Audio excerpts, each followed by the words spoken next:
YS వివేక హత్య కేసులో A1 నిందితుడిగా ఉన్న ఎర్ర గంగిరెడ్డి బెయిల్ రద్దుపై సుప్రీంకోర్టు కీలక తీర్పు ఇచ్చింది.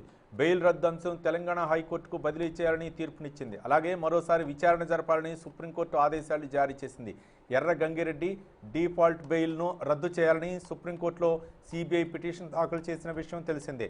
గత విచారణ సమయంలో తీర్పును జస్టిస్ ఎంఆర్ షా ధర్మాసనం రిజర్వ్ చేసింది.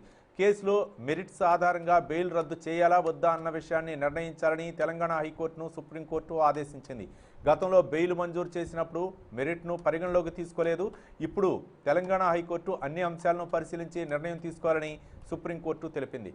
కేసు ట్రయల్ను తెలంగాణకు బదిలీ చేసిన నేపథ్యంలో బెయిల్ రద్దు అంశాన్ని కూడా తెలంగాణ హైకోర్టులో తేల్చాలని సుప్రీం ఆదేశించింది.